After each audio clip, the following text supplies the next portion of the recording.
All right, what's up, everyone? It's time for another video. I know it's been a while since I've done one, but I've been busy lately with a lot of things, and I was waiting on some magazines to come in, and the time has come where they are here to the point where I can show them. So let's take a look at some of my newest magazines to the collection. I went on eBay again and I bought off that guy who's selling the later issues of Pro Wrestling Illustrated and Inside Wrestling and The Wrestler and all that. He's selling them at a really good price. I got them $7 a piece, so I picked up 7 more just because of either the cover or of what the story is inside that I'd like to read or have in my collection. I picked up the June 2010 PWI here with Sheamus on the cover and Velvet Sky, who, by the way, is doing amazing videos right now on OnlyFans, I believe it is. So definitely check those out if you want to see Velvet in all her glory as it is, showing off the goods and doing things with those goods. But I got this magazine because it has the 100 best WrestleMania superstars of all time. I'd love to check that out to see who those are. Plus, it has the 2010 PWI poll of wrestling's 50 hottest questions. In the September 2010, we got the who would win Battle of the Decade. So it's got Race from 80, Flair from 90, Kobashi from 2000, Cena from 2010. So I'm kind of interested in seeing that. Plus, this gives us the mid-year report as well. So that's kind of something I wanted to have in the collection to check out. November 2010. It has the invasion of NXT on it, which is cool and all, but it also has PWI's 3rd annual Female 50. So that's why I snagged that to check that out and see what the deal is in there, what women were wrestling back in 2010 to be considered the top 50 as well. That's kind of neat. In the September 2011, you got Cena and you got Rock there. This is also another mid-year report one, but you also get a tribute to Macho Man Randy Savage, which I felt was needed in my collection. I was a big Randy Savage fan, and that to me is kind of important to have in my collection for just the Macho Man, right? Like it's his legacy. It's a tribute to him. January 2013. We got Sheamus on the cover again with the world title, but this one is who wins the PWI Female 50. Again, another PWI 50 for the women. I wanted to check that out.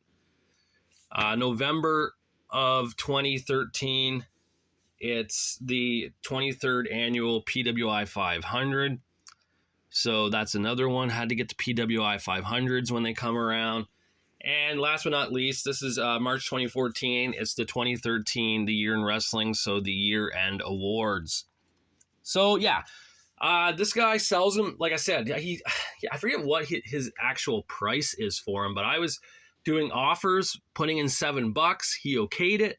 So, I mean, why not, right? I'm probably going to hit him up again sometime soon to get some more just because, I mean, the price is right.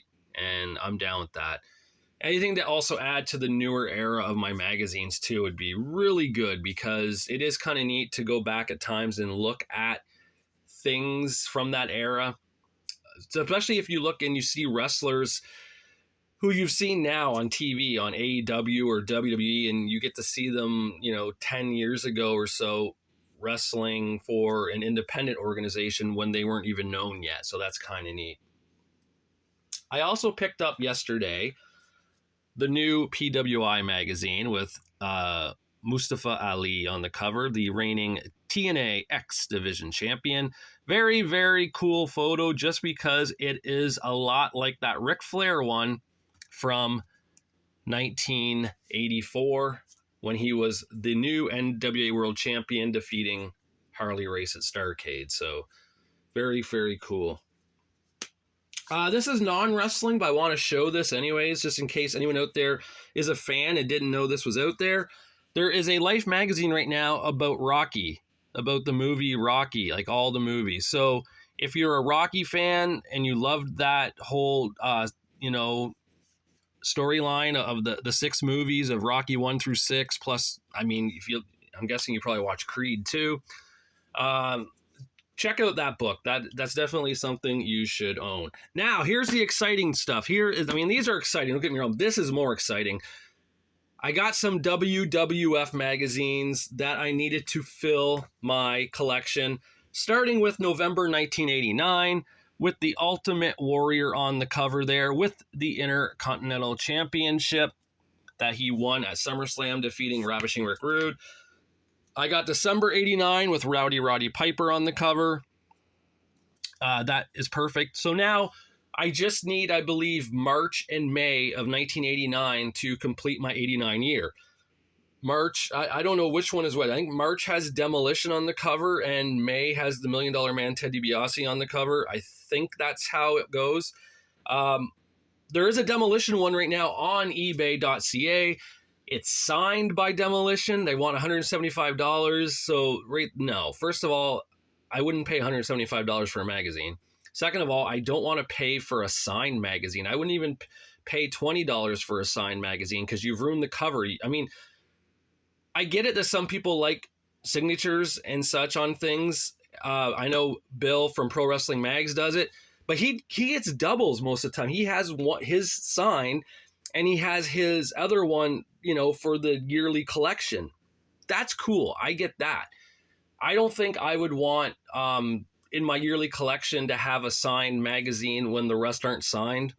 I guess that's just me. And plus, I think sometimes it takes away from the cover art again. So if you don't have two, there's no point to me in having one sign, because I want to have it non-signed so I can see everything and have it in my collection, like in the proper order. But $175 too. And plus, if I'm not there to get it signed, if I didn't meet them, I don't care. For me, I just don't care. I need to have, I'd rather have the moment of meeting them and having them sign it and then saying, okay, cool. Anyways, last but not least, March 91 of the Rockers. So this here completes my 1991 year. I now have January through December of 91.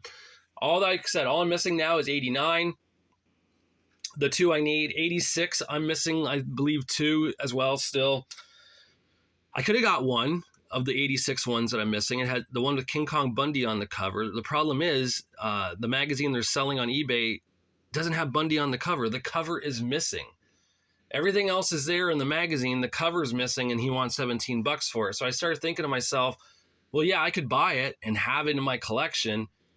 But if another one came along and I bought it for the cover, what would I do with the other one? I wouldn't sell it. It's ruined. There's no cover on it. I would probably just junk it and throw it in the trash. So I'm not going to spend $17. I might as well just put that $17 and put it in the trash right now if I was going to buy that magazine, right? So I'm not going to do it. I held out.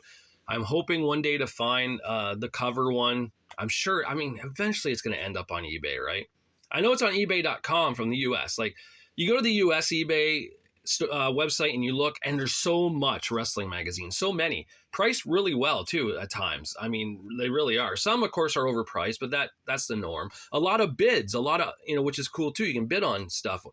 For some reason, ebay.ca, the bidding is very, very rare. It's always buy now. There's never like put a bid on it.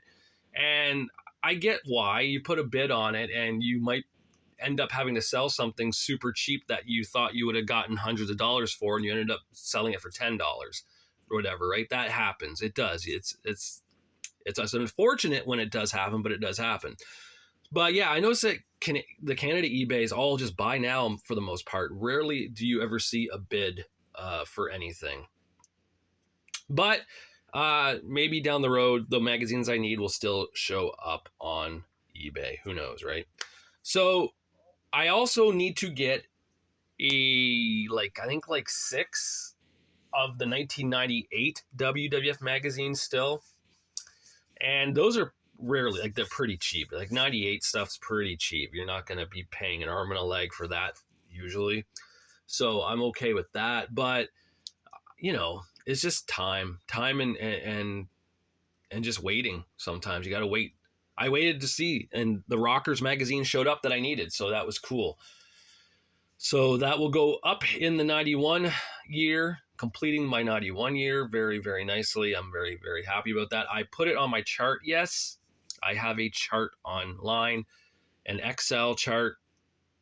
the grid one, you know, where you can, I have it all. I have all the magazines I have them charted. So I know what I have, because if I didn't, I probably would have rebought magazines 1,000 times over, right? Because you just don't remember what you have.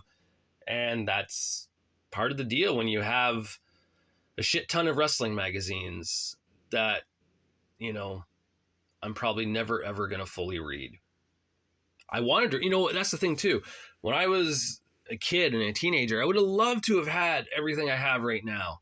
You know, I would have loved to have had all the magazines. I would have read them religiously, probably. I know I would. Night and day. I would have been loving it because I did with the magazines I had then. And I don't know. I don't know what it is now. I guess the older you get, maybe things can't hold my attention, unfortunately, like they used to. When it comes to reading, maybe it's just because I'm older now.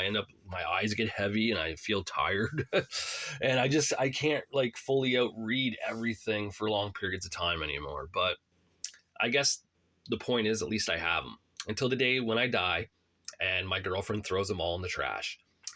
Thousands of dollars will be put in a dumpster because she won't know what to do with them, and that's sad. But it is what it is, right? It is what it is. Anyways. This is my up-to-date video on things. I hope everyone's doing well out there. Hope you enjoyed WrestleMania, because I haven't really talked to you guys since before Mania. A lot of cool things happened there. Cody Rhodes finished the story. Yay. It's finally done. Now fans can eventually turn on Cody Rhodes within the next 6 months because they will be bored with him. I mean, it's a common trend for wrestling fans to do. Well, it was. I don't know. Wrestling fans seem different now. Maybe they seem to be more cheer the good guys, boo the bad guys, more so than, you know, bucking the system and trying to be dicks at shows. So maybe things have changed for the better overall when it comes to professional wrestling. I can't say the same for AEW. That place is just ridiculously stupid anymore. But yes, AEW has a pay-per-view this weekend. I saw the matches for it. I'm not excited for any of them. None, zero, zilch, nothing.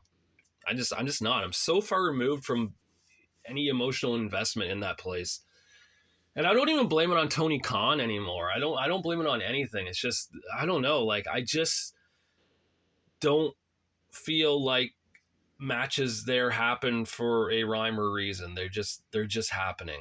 You know, it's like, oh, cool. This guy's wrestling this guy. And then you won't see that guy for like 6 months until he shows up again on Dynamite. It's like, really? Like, I'm not invested in it at all. So to those who are, great. I hope you enjoy the pay-per-view this weekend. I think it's called Dynasty, I believe, AEW. And there's another thing, Tony Khan doing pay-per-views like every month now, where when Cody Rhodes was there and booking and doing, he was only doing 4 pay-per-views a year, thus making the AEW pay-per-views seem more special and meaningful. And now we're doing monthly ones from AEW and at like $50, $60 a pay-per-view. Come on. That's a lot of money, you know. Oh, well. Anyways, that's all for this one. So thanks for watching. And until I do my next one, I'll talk to you guys later.